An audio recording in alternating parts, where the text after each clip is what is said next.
The tone of EU-US relations was set months ago. There is a new sheriff in town. And under Donald Trump's leadership, we may disagree with your views. The European Union was formed in order to screw the United States. That's the purpose of it. And across Europe, free speech, I fear, is in retreat. And ever since these pivotal moments, Europe has tried to mend ties. Well, let's recap.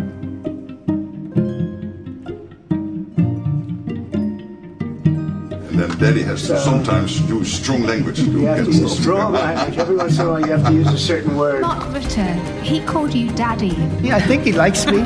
If he doesn't, I'll let you know. I'll come back and I'll hit him hard, okay? It's a huge deal with tough negotiations. I knew it at the beginning, and it was indeed very tough.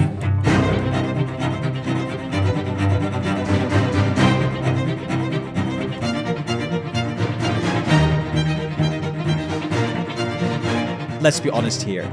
Our America strategy has failed. Our people, the 450 million Europeans living in the EU, know it. In October 2024, 47% of Europeans viewed the US positively. And by April 2025, that plummeted to just 29%. And the citizens are demanding action. A huge 68% now see the EU's role in protecting us against global threats as more important. But as usual, our European leaders have very different ideas on how to deal with US power. Research by the European Council on Foreign Relations and the European Cultural Foundation, known as the European Sentiment Compass, shows exactly that. Instead of one strategy, we have 5 different Europes with 5 different roles. First up, we have what we call the appeasers. The countries that don't challenge US influence. They soften it, accommodate it, and make it feel normal throughout Europe and their respective countries. They don't push for European autonomy. Instead, they reassure us that staying close to America is safe, familiar, and to be honest, inevitable. And according to the European Sentiment Compass, 11 countries fall into this group, including the Netherlands, Spain, and Ireland. Next, we got the MAGA amplifiers. These are the governments that don't just accept US influence, they project it back into Europe. They borrow the language, the framing, and the political style. Not just cooperation, but replication. And according to the European Sentiment Compass, 3 countries fall into this category. And the clearest example, you guessed it, it's Hungary. We are proud to stand together with the United States on fighting against illegal migration, on terrorism, and to protect and help the Christian communities all around the world. And then we have the prophets. If the appeasers reassure and the amplifiers echo, the prophets do the opposite. They expose the dependency and urge Europe to break the script and write its own script. And in reality, Europe has just one true prophet so far: Denmark, a country whose leaders openly advocate for strategic autonomy and insist that Europe does not need to follow Washington's lead. But there is actually one other country that looks and behaves like a prophet too: Finland. In the European Sentiment Compass, which measures how strong European sentiment is in each of the European countries, Finland scores 6 out of 10, which is quite high.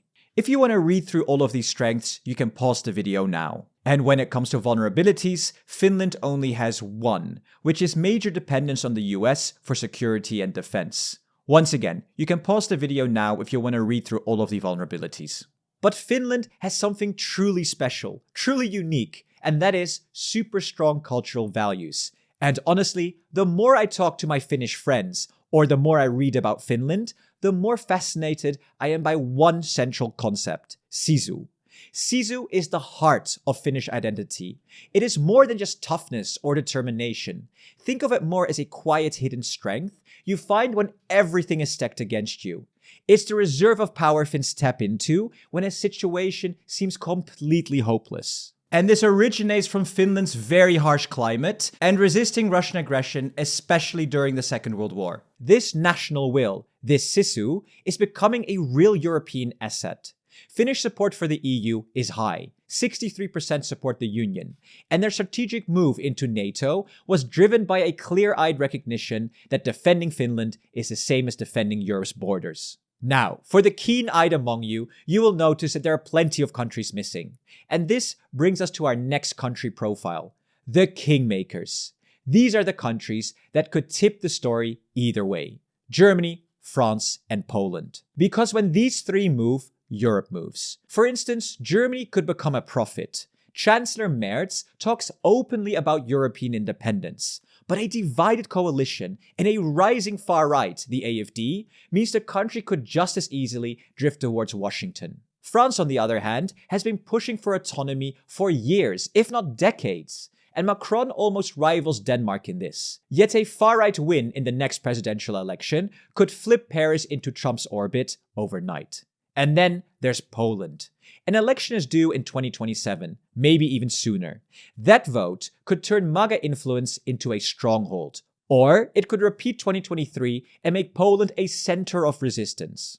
Now, as you can see right here, with all of these different takes on European foreign policy versus the United States, how can anyone expect the EU's Mrs. von der Leyen to get anything meaningful from Washington? All we need to do is look at the EU-US trade deal a couple of months ago.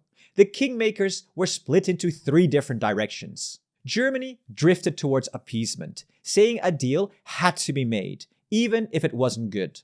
France took the profit route, outright rejecting it, calling the agreement a humiliation. And Poland acted like an unsure extra, skeptical, critical, but not firmly joining either side. And this is the core problem Europe has today. There are 27 member states that often move in completely different directions on critical foreign policy issues. How can you expect Washington to take us seriously? They see division, they see dependency, and they see a continent that is still fundamentally sucking up to the USA, and it has not helped us. This is what I think. All of our European countries are stuck in different methods on how to deal with the US.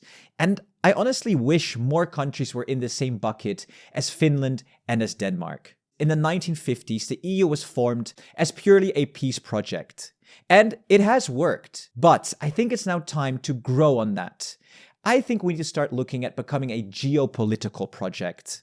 Basically, a third global power next to China and the US and potentially also India in the future. And I really think we need to do three things.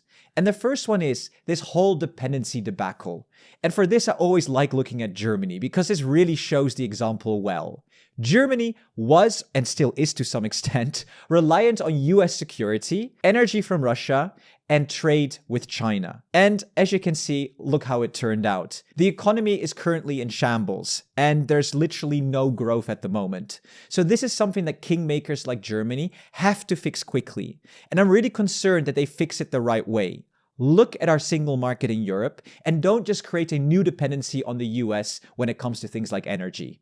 But that's a topic for another video.